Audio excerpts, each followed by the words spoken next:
이스라엘이 팔레스타인 가자지구 공격을 재개했습니다. 이란의 핵시설 인근 군 기지도 겨냥했지요. 전면전을 피하면서도 계속해서 공격 수위를 높이는 이스라엘의 속내, 백승훈 한국외대 중동연구소 전임연구원과 짚어보겠습니다. 안녕하세요. 네, 안녕하십니까. 네, 이스라엘이 팔레스타인 가자지구 남부 라파 지역에 공격을 가했습니다. 이 라파 지역 같은 경우에는 팔레스타인 무장정파 하마스의 마지막 보루로 여겨지는 곳인데요.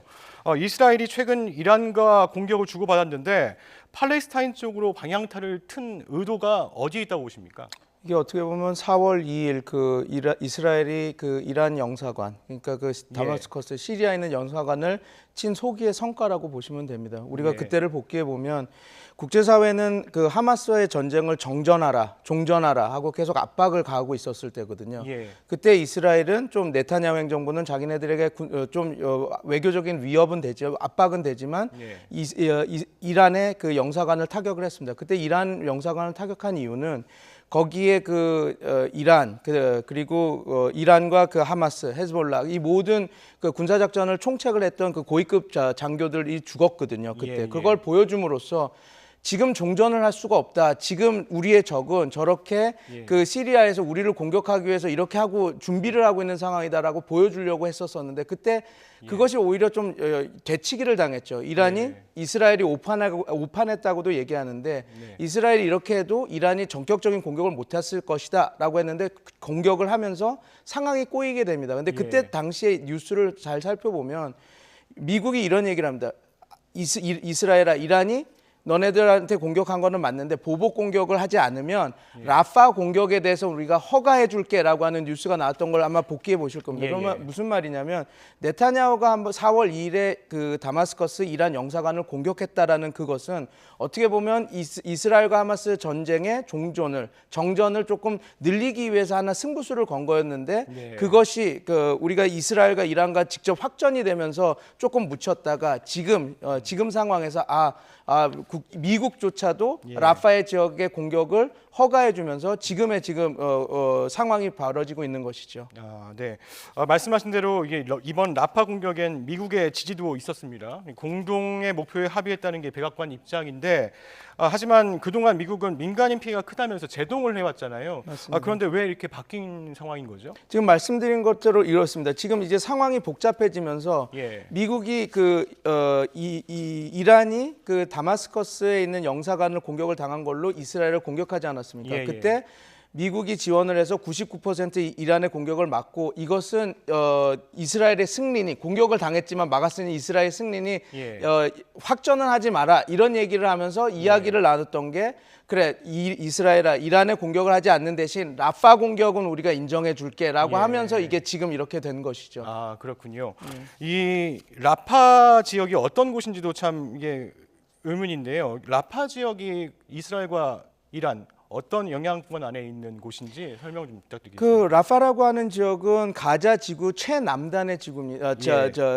하나의 지역구입니다. 근데 문제는 뭐냐면 라파를 통해서 모든 구호물자가 들어가거든요. 그러니까 어쩔 수 없이 라파 지구라고 하는 것은 가자 지구의 모든 그런 구호물자나 이런 유일한 가자로 들어가는 유일한 통로입니다. 근데 이 지역에 전쟁이 이제 나면 보통 난민들이 칸 유니스나 라파 남부 지역으로 가자 지역 최남단 지구로 이제 피난이 나오거든요. 그래서 지금 난민촌들, 피난민들, 유민들이 거기서 지내고 있습니다. 그래서 여기에 대한 공격이 시작된다고 하면 민간인 피해가 늘어날 수밖에 없고 또 말씀드린 대로 지금 가자 지구는 전쟁이 계속되면서 구호물자가 들어가지 못해서 정말 심각한 수준인데 전쟁이 계속되고 라파 지역의 군사 작전이 시작되면 구호물자 들어가는 것도 끊기게 될 우려가 있어서 인권적으로 큰 문제가 재앙적인 문제가 닥칠 것이라는 게 이제 우리가 지금 가장 우려스럽게 바라봐야 되는 부분이죠. 그래서 미국도 여태까지 라파 지역은 공격하지 마라 하고 계속 막고 있었던 겁니다. 이번에는 미국의 지지가 있었다고 말씀을 드렸는데요. 그럼 향후에는 또 어떤 변화가 있을지도 좀 궁금해요. 이게 되게 복잡합니다. 아마 유럽이나 유엔은 당연히 라파에 대한 이스라엘 공격에 대해서 상당히 반감을 표할 것인데 미국 입장에서는 이미 자기들이 뱉은 말이 있기 때문에 확전하지 않는 수준에서 하마스와의 끝장 전쟁을 우리가 허가하겠다라고 하는 상황이 되어지니까 지금 이제 최근에 보여주는 거 유엔 안보리에서 이제 미국의 그 투표도 중요한데 라파 지역에 대한 정전, 라파 지역에 대한 무조건적인 공격 중지 같은 것들이 안보리의 안건으로 올라왔을 때 미국은 비토를 거부권을 행사할 그 가능성이 높아진 것이죠. 예. 그렇군요. 그러면 향후에도 이스라엘이 라파 지역을 추가로 공습할 그런 가능성도 있을까요? 아마 군사작전이 시작되고 하마스가 지금 마지막 남아있는 하마스들이 거기 있다고 생각하니 예. 이스라엘의 최종 목표, 이번 예. 하마스 이스라엘 전쟁에 시작됐을 때 목표, 인질들을 구출하고 네. 하마스를 괴멸한다라고 하는 목표를 성취하기 위해서는 예. 라파에 어느 정도 강력한 군사작전을 할 것이고 그렇게 되면 아마 향후에 또 우리 국제사회가 하면 또다시 시끄러워지겠죠. 또다시 이제 정세가 좀 흔들릴 것이다 이렇게 보고 계시는 것 같은데요. 이런 가운데 팔레스타인 그 하마스의 정치 지도자 이스마일 하니예와 에르도안 튀르키예 대통령이 만났다고 하는데요.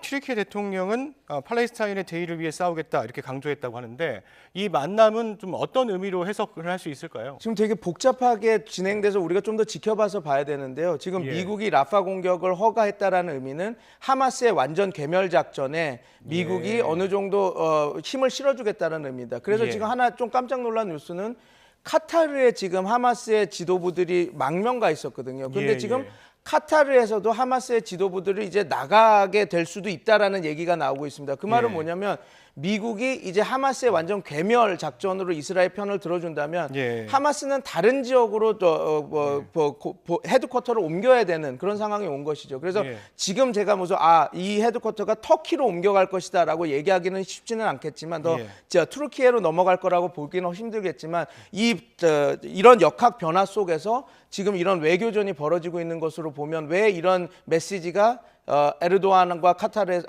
하마스가 같이 나왔나 이런 것들을 알 수 있을 것입니다. 네, 그렇게 되면 이제 사실상 휴전 가능성이 물 건너가는 거 아닌가 이런 또 의문이 나오더라고요. 휴전이 하기가 점점점 힘들어지는 것이죠. 왜냐하면 그렇게 되면 이제 하마스 측은 끝까지 결상쟁으로 나갈 것이고 물론 이제 가자 지구는 초토화되고 거기 있는 그 팔레스타인 난민들이나 민간인들 피해는 극대화되겠지만 어찌됐건 지금 우리가 전문가들이 다 말하는 것처럼 그 하마스라고 하는 세력의 완전 괴멸은 어려운 일이거든요. 지금 우리가 탈레반이나 우리가 적이라고 했던 알카에다도 지금 괴멸하지 못하는 걸 보면 이런 세력들에 대한 그 괴멸은 쉽지 않기 때문에 좀 점점점 사건의 해결이 그 문제 해결이 좀 어려워지는 국면으로 가고 있다 볼 수 있을 것 같습니다. 네.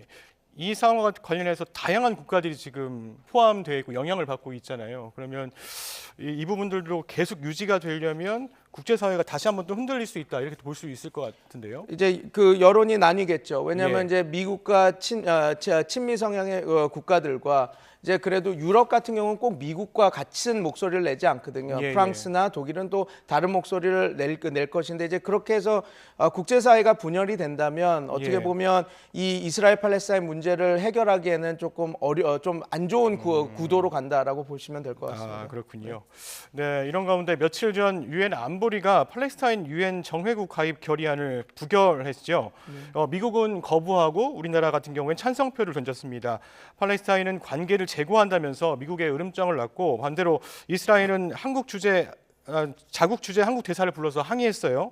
입장이 이렇게 많이 갈리고 있는데 이건 어떻게 봐야 되는 상황인가요? 팔레스타인은 국가로 인정이 이미 됐습니다. 유엔에서도 다 인정을 했죠. 단 그 국가로 인정을 하되 그들을 그 유엔 멤버 국가로 회원 국가로는 아직 받아들이지 않고 옵저버 국가, 그냥 이제 관찰자 국가로 이렇게 인정해서 받아들이고 있는 겁니다. 그런데 지금 이스라엘이 하마스와 정전을 안 하고 계속 전쟁이 이렇게 계속 지연이 되고 확전이 되고 그래서 국제사회에서 유엔 안보리에서도 빨리 정전해라라고 했을 때 듣지 않으니 유엔 내부에서도 이스라엘도 자꾸 이러면 팔레스타인을 아예 그 정식 국가로 들여서 여기서 회의가 하고 여기서 이제 이야기가 할 수 있게 하겠다라고 경고를 많이 보냈거든요. 그리고 그게 이제 실제화돼서 그러면 팔레스타인을 국가로 진짜 정식 국가로 이렇게 인정하겠다라고 한 것을 이제 미국이 거부권을 행사한 겁니다. 원래 상임이사국이라고 핵을 보유한 5개 국가와 비상임 국가라고 해서 매년 임기에 따라 10개국이 들어와서 선거를 하는 이렇게 투표를 하는데 그 중에서 15개 국가에서 다 9개국이 찬성을 해야지 안보리 의결안이 통과가 되거든요. 그런데 미국 같은 그런 상임 5개의 국가는 거부권이 있어서 이들 국가 중 한 국가만 안 하면 네네. 안 되는 상황이라서 예. 지금 팔레스타인 국가 인정 문제는 아마 계속해서 이 전쟁이 분쟁이 계속 지속되면 지속될수록 다시 한번 또 회자되고 하면서 예. 미국한테는 아마 압박이 될 겁니다. 근데 우리는 여기서 이걸 보면 될 것 같습니다.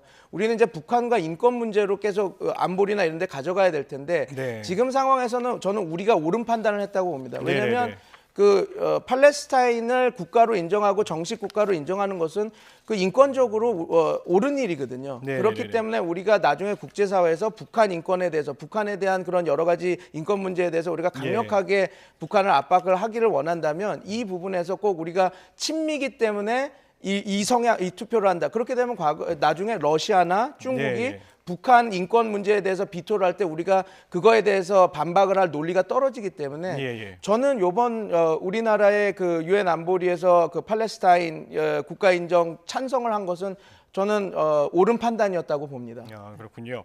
네, 이스라엘은 이게 팔레스타인 가자 지구 공격 전에 이란 본토도 공격했잖아요. 그렇습니다. 서로 추가 공격을 하지 않으면 이게 대응하지 않겠다는 이런 분위기였는데 다시 판을 흔든 이유 이게 뭐라고 보십니까? 왜냐하면 그 이스라엘이 이란한테 공격을 받고 이스라엘이 첫 번째 낸 성명은 이거였습니다. 예. 전면전은 하지 않겠다. 단 네네.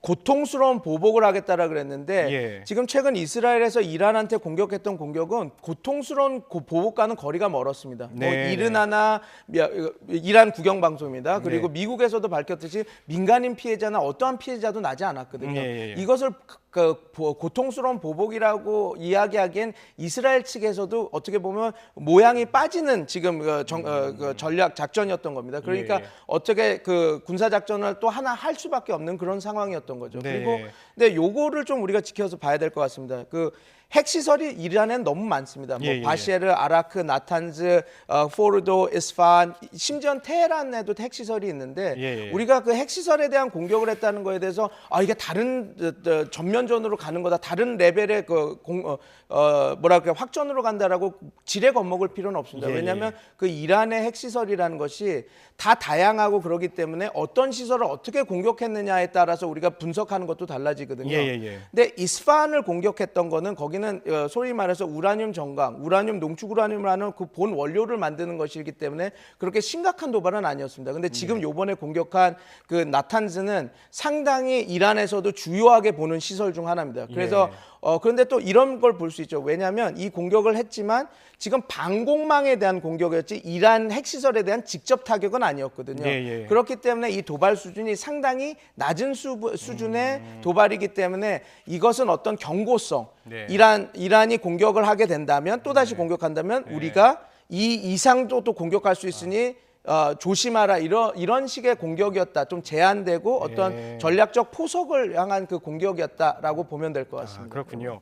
이제 이란 외무장관이 이스라엘이 추가 행동을 하면 즉각적이고 최대 수준의 대응을 할 것이다 이렇게 경고를 했어요. 그러면 이제 다시 이란에게 공이 넘어간 걸까요? 지금은 공은 넘어왔다고 봐도 되는데 예. 지금 이제 조금 약한 공이 넘어온 겁니다. 그러니까 네. 지금 이란 입장에서도 나름 대응 수위 어떻게 생각은 하고 있겠지만 이 정도 그냥 방공망을 공격을 했고 그 타격이 없는 상황인데 네. 큰 타격이 없는 상황인데 이거를 과연 굳이 또 이렇게 이스라엘의 본토 타격이나 그런 심각한 것으로 받을 필요가 있을까? 그런 것들은 이제 아마 전략적으로 고민을 하겠죠. 근데 제가 판단하건데 지금 이란 입장에서도 이 전쟁이 확전되면 유익한 부분이 별로 없습니다. 그래서 이 정도 수준의 도발이라고 한다면 이스라엘 보복 공격이라고 한다면 뭐 이란 입장에서는 뭐 대대적인 보복을 다시 할 가능성은 좀 낮다라고 보면 될 것 같습니다. 네, 이란과 이스라엘의 양국의 국방력도 조금 궁금해요. 이스라엘 입장에서는 팔레스타인 무장 세력 하마스와 이란 그리고 헤즈볼라 또 후티 반군 등 친이란 세력까지 상대를 해야 되는 상황이잖아요. 중동 지역 최강의 국방력을 인정을 받고 있지만 이게 장기전에도 유효할 수 있을까요? 아마 지금 계속 얘기가 되는 게 아마 이스라엘의 국방력은 압도적입니다. 네. 그리고 분명히 그 요번에도 그 미국의 여러 지원이 있었기 때문에 그 압도적인데 단 요게 있겠죠. 이스라엘이 자기네들이 말한 확전을 못하는 이유는 미국이 이런 얘기를 했습니다. 우리가 이스라엘이 공격을 당했을 때는 100% 안보를 지켜주겠다. 그러나 이게 네. 확전이 돼서 네가 공세적 전쟁으로 갈 때는 이것은 너의 전쟁이다. 이스라엘의 네. 전쟁이니까 미국은 개입하지 않겠다. 거기서 이미 답이 나왔다고 봅니다. 왜냐하면 이스라엘은 충분히 예. 자기네들을 보호하고 그리고 그 보호 전쟁을 할 수 있는 그 능력은 갖추고 있지만 확전이 됐을 때는 미국의 도움이나 다른 이 없으면 쉽지는 않거든요. 그리고 분명히 그렇게 되면 필연적으로 이스라엘도 자국의 그 피해자가 날 거기 때문에 군사적 차이가 중요한 것이 아니라 이스라엘 입장도 이란과 확대가 확전이 되면 예. 자국 군인의 피해자가 100명, 200명, 300명, 400명 늘어나면 늘어날수록 예. 확전에 대한 전면전에 대한 동력은 떨어지고 네타냐후 정권의 정권 안보는 흔들리기 때문에 예.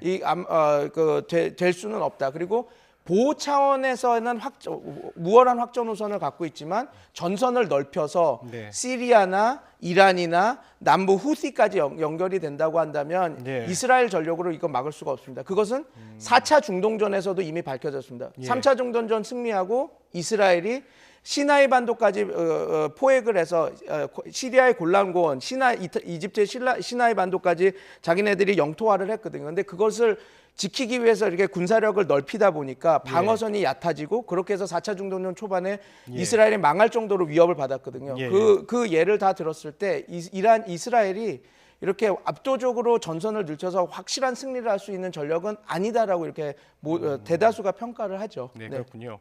이 양측은 갈등을 추가로 고조시키기보다는 이게 수위 조절을 하면서 퇴로를 찾는 그런 모습인 것 같아요.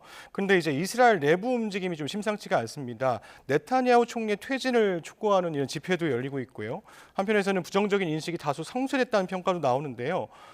네타냐후 총리 거취가 이번 사태에서 어떤 변수가 될까요? 이건 상수입니다. 지금 변수가 아니라 네타냐후의 거취와 네타냐후가 갖고 있는 상황은 이 전쟁의 상수입니다. 무슨 말씀이냐면 예. 네타냐후는 지금 이 전쟁이 시작되는 순간부터 호랑이 등에 올라탄 상황입니다. 네네. 지금 전시내각이고 전쟁 중에는 장군을 바꾸지 않는다라는 말처럼 예. 있어서 총리직이 유지되지만 예. 만약에 이게 전시내각이 종전이 되고 이제 평시내각으로 간다면 네타냐후는 아마 정권 안보 측면에서 크게 흔들리게 될 건데 예. 그때 최대한 그 정권 안보를 지키기 위해서는 지금 이 상황에서 전리품을 많이 가져가야 됩니다. 무슨 말이냐면 하마스를 완벽하게 축출을 했다. 아니면 헤즈볼라를 완벽히 레바논 남부에서 쓸어버렸다라고 하는 것이 있을 때야 돌아갔을 때 나름 정권을 유지할 수 있는 상황이거든요. 그렇기 때문에 지금 네타냐후 정권이 어떻게 행동하느냐 이거는 변수가 아니라 상수로 봐야 되고 그걸 상수로 놓고 봤을 때 왜 이 확전을 하려고 하느냐, 왜 이렇게 도발하느냐 이렇게 분석을 할 수가 있을 것입니다. 아, 그렇군요.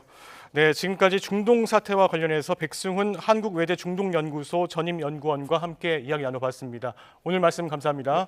감사합니다.